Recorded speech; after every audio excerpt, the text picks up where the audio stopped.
नमस्कार प्यारे साथियों, क्या हाल है।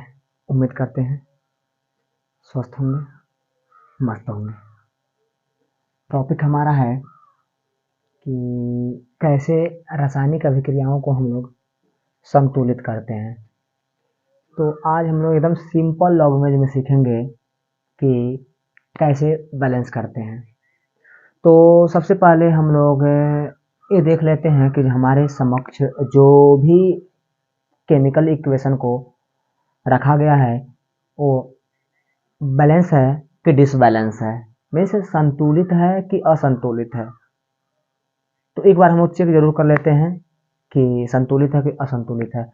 यदि असंतुलित मिलता है तो उसको हम लोग संतुलित करते हैं, और संतुलित करने के लिए कुछ पदों का हम लोग सहारा लेते हैं।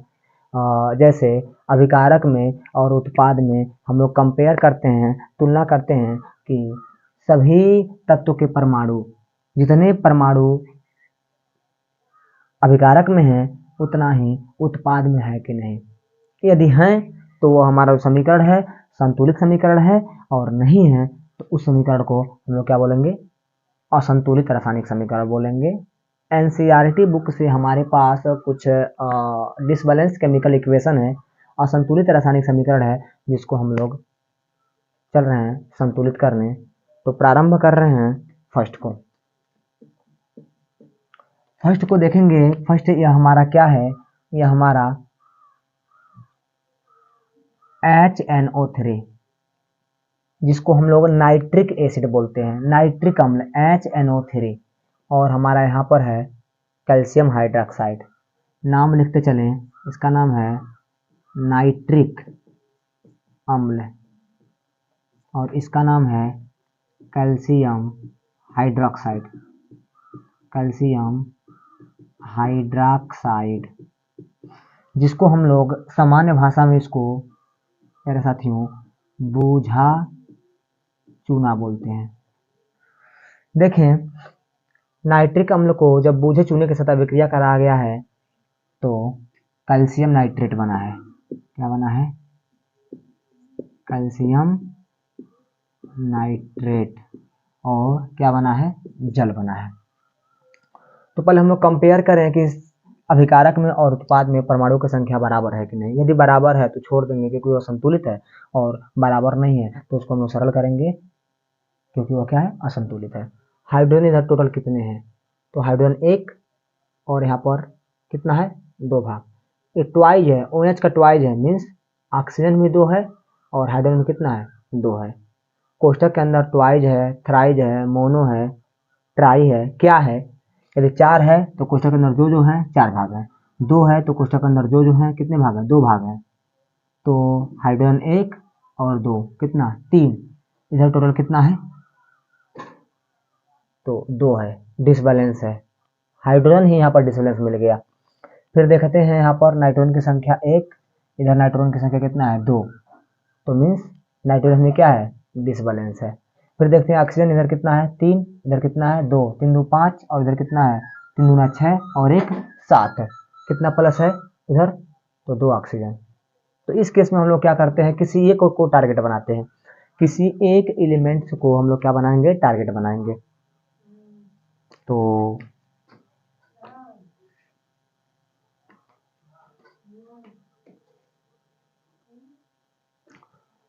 प्यारे साथियों, हम लोग देखें कि जो फर्स्ट क्वेश्चन है ये ऑलरेडी डिसबैलेंस है, तो इसको हम लोग चल रहे हैं बैलेंस करने। तो इधर हाइड्रोजन कितना है, 1, और इधर कितना है, 2। टोटल इधर कितने हैं, 3, इधर कितना है, टोटल कितना है, 2। तो इसको हम लोग बैलेंस कैसे करेंगे, इधर 3 है, इधर कितना है, 2 है। नाइट्रोजन इधर कितना है, 1 है, टोटल 1 है, इधर कितना है, 2 है। तो क्यों नहीं हम लोग नाइट्रोजन को बैलेंस कर रहे हैं। जब नाइट्रोजन को बैलेंस करेंगे तो यहाँ पर ध्यान रहे, यहाँ पर इधर टोटल 1 नाइट्रोजन, इधर कितना है, 2 नाइट्रोजन। तो इस केस में यहाँ पर 2 से गुणा कर देंगे, HNO3 और प्लस CaOH का whole twice, forward reaction CaNO3 का होल ट्वाइज प्लस H2O। सुनेंगे प्यारे साथियों ध्यान से, यहाँ पर 2 से गुणा करने पर नाइट्रोजन तो बैलेंस हो गया, क्योंकि नाइट्रोजन कितना है 2 है, लेकिन कौन कौन डिसबैलेंस हो गया देखेंगे। हाइड्रोजन कितना हो गया 2, और इधर कितना है 2, कितना हो गया हाइड्रोजन 2 और 2 4, इधर टोटल कितना है 2, तो हम लोग क्या करें इधर 4 हाइड्रोजन हो जाए। तो यहाँ पर देखिए कितना है 2, तो कैसे गुणा कर दें, यहाँ पर इधर भी कितने से गुणा कर दें 2 से। अब देखते हैं ऑक्सीजन के साथ क्या हुआ, तो 3 दूना 6 और 6 और 2 8, देखेंगे 3 दूना 6 और 6 और 2 8, ऑक्सीजन बैलेंस हो गया। फिर बात कर ले हाइड्रोजन, तो ऑलरेडी हम लोग देख लिए बैलेंस कर दिए हैं। फिर कैल्शियम कितना टोटल 1, कैल्शियम कितना टोटल 1, तो ये हमारा जो समीकरण है यह क्या है बैलेंस हो गया। इसको देख लें, इसके साथ ऐसा क्या कर सकते हैं हम लोग, ध्यान रहे यानी टोटल 1 है और ध्यान में कितना है 2। अब लोग बता सकते हैं कैसे गुणा करने वाले हैं अभी, NaOH में NaOH plus H2SO4 forward reaction Na2SO4 plus H2O। Na इधर 1 है, इधर Na2 है, तो हम लोग इधर कैसे गुणा करें Na को बैलेंस करने के लिए 2 से। फिर ऑक्सीजन 1 और 4 कितना 5, इधर कितना है 4 और 1 5, लेकिन इधर देख लें 2 और 4 कितना हुआ 6, इधर देखें 4 और 1 5। इस केस में ऑक्सीजन इधर 6 है, इधर कितने हैं 5 है, तो ऐसा क्या करें कि ऑक्सीजन 6 हो जाए, तो 4 1 5 एक ऑक्सीजन और दे दें। तो आप लोग ऐसा गलती मत करिएगा प्यारे साथियों कि 2 और 4 6, यह जल नहीं रहेगा, फिर यह हाइड्रोजन पेरोक्साइड हो जाएगा। तो इस केस में हम लोग यहाँ पर कितने से गुणा कर देंगे 2 से। 2 से गुणा करते ही हाइड्रोजन डिसबैलेंस हो गया, हाइड्रोजन कितना इधर 2 और 2 4, इधर देखिए अभी ये नहीं था तो 2 था, इधर कितना था 4 हो गया था। 2 से गुणा करते ही हाइड्रोजन क्या हो गया बैलेंस हो गया, और ऑक्सीजन भी बैलेंस हो गया, सोडियम भी बैलेंस हो गया, और देख ले गंधक को मीन्स सल्फर को, तो सल्फर टोटल कितना है 1, इधर कितना है 1, तो ये भी क्या हो गया बैलेंस हो गया। फिर आगे देखें इसको, NaCl प्लस AgNO3, इसका नाम देखेंगे प्यारे साथियों सोडियम हाइड्रोक्साइड है, सोडियम हाइड्रोक्साइड, इसका नाम है hydrogen sulphate, sulphuric acid, sulphuric अम्ल, इसका नाम है सोडियम सल्फेट, इसका नाम है जल, इसका नाम NaCl sodium chloride, silver nitrate, silver chloride, sodium nitrate. इसको हम लोग बैलेंस कर रहे हैं, सोडियम कितना है 1, टोटल कितना है 1, इधर कितना है 1, सोडियम बैलेंस है। Cl कितना है 1, Cl कितना है 1, यही बैलेंस है। सिल्वर कितना है 1, कितना है 1, ये भी बैलेंस है। N कितना है 1, N कितना है 1, ऑक्सीजन कितना है 3, ऑक्सीजन कितना है 3, अर्थात यह पहले से ही क्या है संतुलित है, ये ऑलरेडी क्या है संतुलित है, संतुलित समीकरण है पहले से। नाम देख लें क्या नाम है इसका, सोडियम क्लोराइड, और इसका नाम क्या है सिल्वर नाइट्रेट, इसका नाम क्या है सिल्वर क्लोराइड, इसका नाम है sodium nitrate, sodium nitrate.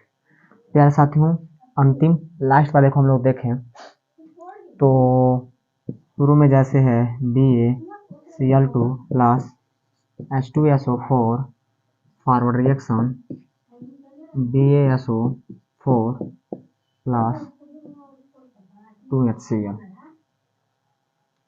Ba इधर कितना है टोटल 1 भाग है, इधर कितना है 1 भाग है, Ba हमारा क्या है संतुलित है, Cl 2 भाग है, इधर कितना है Cl, इधर 2 भाग है, इधर कितना है Cl 2 भाग है।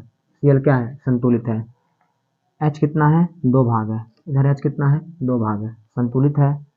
सल्फर कितना है, 1 भाग है, सल्फर कितना है, 1 भाग है, संतुलित है। ऑक्सीजन कितना है, 4 भाग है, ऑक्सीजन कितना है यहाँ पर, 4 भाग है। फिर से देखेंगे, BaCl2 प्लस H2SO4, Ba की संख्या इधर कितना है, 1 है, इधर टोटल कितना है, 1 है, नो प्रॉब्लम। Cl कितना है, 2 है, उधर कितना है, 2 है, नो प्रॉब्लम। H कितना है, इधर 2 है, उधर कितना है, 2 है, नो प्रॉब्लम। और S कितना है, 1 है, S कितना है, 1 है, नो प्रॉब्लम। S कितना है, 4 है, यहाँ पर कितना है, 4 है। ये भी क्या है, ऑलरेडी क्या है, संतुलित है। ऑलरेडी क्या है, संतुलित रासायनिक समीकरण है।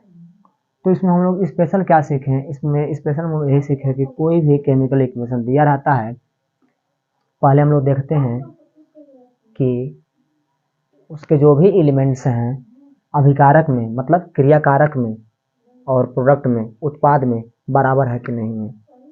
यदि बराबर नहीं मिलते हैं तो हम लोग उसको क्या बोलते हैं, उसको असंतुलित रासायनिक समीकरण बोलते हैं, जिसको हम लोग किसी अचर पद का प्रयोग करते हैं। अचर पद मतलब या तो 2 से, या तो 3 से, या तो 4 से, हाईएस्ट मैक्सिमम 4 तक जाते हैं, हाईएस्ट लेवल तक। तो उसमें किसी अचर पद का क्या करते हैं, गुणा करते हैं, जिससे जो प्रारंभ में जितने तत्व होते हैं और लास्ट में मतलब उत्पाद में तत्वों की संख्या में क्या होती है, बैलेंसता होती है। और इस प्रकार हम लोग क्या करते हैं, जो केमिकल इक्वेशन होता है उसको बैलेंस करते हैं।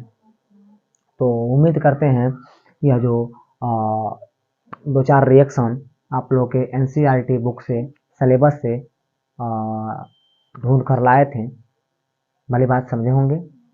यदि समझ में आया हो तो जो नए हैं सब्सक्राइब करें, और जो पहले से जुड़े हुए हैं लाइक, सब्सक्राइब और शेयर करें। सब्सक्राइब ऑलरेडी किए हुए हैं, शेयर करें। जय हिंद।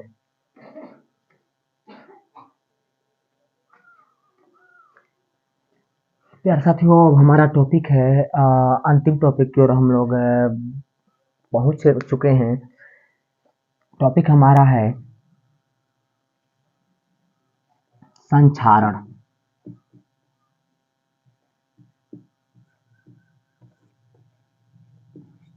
संक्षारण होता क्या है, तो जब किसी धातु को हम लोग वायु और नमी की उपस्थिति में रखते हैं, जब किसी धातु को हम लोग वायु और नमी की उपस्थिति में रखते हैं, तो वायु और नमी के कारण वो धातु अपने आप को धीरे धीरे लगते हैं संक्षरित करने, मतलब अपने आप को धीरे धीरे लगते हैं नुकसान करने। और धातुओं के संक्षरित होने की प्रक्रिया को ही क्या कहते हैं, संक्षारण कहते हैं। एग्जाम्पल, यदि हम लोहे के रॉड को लें और नमी में, वायु में खुला छोड़ दें, तो आफ्टर सम डेज, कुछ दिनों के बाद हम लोग देखते हैं उस पर जंग लग गया है, उस पर मूर्छा लग गए हैं, उस पर जंग लग गए हैं। तो वह जंग क्यों आया, तो उस धातु की सतह पर वो जो लोहे की राड थी उस पर नमी और हवा आ करके उस धातु की जो सरफेस है, ऊपरी लेयर है, उससे अभिक्रिया किए, जिससे उसका जो लेयर है, उसका जो परत है कमजोर पड़ गया और वह उससे अलग होना प्रारंभ हो गया। अर्थात धातु को नमी और वायु की उपस्थिति में जो संक्षरित होता है, जो अपने आप को नुकसान करता है धातु, उसे ही हम लोग संक्षारण कहते हैं, और इस प्रक्रिया का कहते हैं संक्षारण कहते हैं। एग्जाम्पल के तौर पर जो लोहे में जंग लगती है उसको हम लोग क्या बोलेंगे, उसको हम लोग संक्षारण बोलेंगे। और संक्षारण किसके कारण होता है, तो आप लोग क्या बताएंगे, वायु और नमी के कारण ही होता है। तो संक्षारण किसे कहते हैं कि तो जब कोई धातु नमी और वायु की उपस्थिति में आता है तो वह अपने आप को धीरे धीरे नष्ट करने लगता है। इस प्रक्रिया को क्या कहते हैं? संक्षारण कहते हैं। इसका रोकथाम भी है। सपोज जब हम लोग किसी चैनल को, किसी विंडो को, किसी खिड़की को जो हम लोग बनाते हैं, तो जो लोहे की धातु का जो हम लोग जंगला लगवाते हैं, तो उस पर क्या देखते हैं? उस पर धीरे धीरे जंग लगना प्रारंभ हो जाता है। तो क्या उसको वैसे ही छोड़ देते हैं कि जंग लगे? तो नहीं। तो उसके लिए रोकथाम की कुछ उपाय होती है। जैसे पहले आप लोग क्या करते हैं, उस पे क्या करते हैं, उस पे लेप लगाते हैं, मतलब पेंट लगाकर धातु के संक्षारण की प्रक्रिया को रोका जा सकता है। दूसरा, मिट्टी के तेल में रखकर, मिट्टी के तेल में रखकर यदि जो आयरन, जो लोहा है वह संचरित हो रहा है, तो उसके संक्षारण को रोकने के लिए हम लोग जो लोहा होता है उस पर मिट्टी का तेल का लेप लगा सकते हैं, जिससे उसका संक्षारण क्या होता है? रुक जाता है।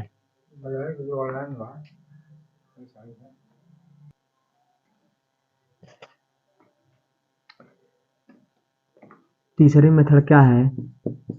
ग्रीस या तेल लगाकर भी धातु के संक्षारण को रोका जा सकता है। और चौथा मेथड क्या है? दो या दो से अधिक धातु को पिघलाएंगे, क्या बनाएंगे? मिश्र धातु बनाएंगे, और मिश्र धातु का क्या लगा देंगे? लेप लगा देंगे, जिससे धातु का जो संक्षारण है उसको रोका जा सकता है। अगला टॉपिक है विकृत गंधिता, और यह लास्ट टॉपिक रहेगा। क्या रहेगा? विकृत गंधिता। ये विकृत गंधिता होता क्या है? जब आयली युक्त प्रोडक्ट, मीन्स जब तैलीय पदार्थ, तैलीय पदार्थ क्या है? जिसमें तेल की मात्रा है, जैसे जैम, मुरब्बा, अचार, आयल आदि। जब तैलीय युक्त भोज्य पदार्थों को वायु और नमी में खुला छोड़ देते हैं, तो उसके गंध में परिवर्तन हो जाता है, और उसके गंध में हुए परिवर्तन को ही क्या कहते हैं? विकृत गंधिता। मीन्स बेकार गंध को ही क्या कहते हैं? विकृत गंधिता। तो इसकी परिभाषा क्या होगी? जब किसी तैलीय युक्त भोज्य पदार्थों को, मतलब जब भोज्य पदार्थ तेल में तले होते हैं या भुने होते हैं, तो जब तैलीय युक्त भोज्य पदार्थों को वायु और नमी की उपस्थिति में खुला छोड़ देते हैं, तो वह अपने आप को धीरे धीरे लगता है क्या करने? गंध में परिवर्तन करने। और इसी प्रक्रिया को हम लोग क्या कहते हैं? विकृत गंधिता कहते हैं। तो उम्मीद करते हैं जो टॉपिक है बेटर तरीके से समझ में आया होगा। जो हाई स्कूल का केमिस्ट्री का लेसन फर्स्ट था, chemical reaction and chemical equation, पूर्ण रूपेण क्या होता है, समाप्त होता है। अब हम लोग आगामी दिनों में लेसन नंबर 2 एसिड, बेस एवं साल्ट के बारे में बात करेंगे। जय हिंद, जय भारत।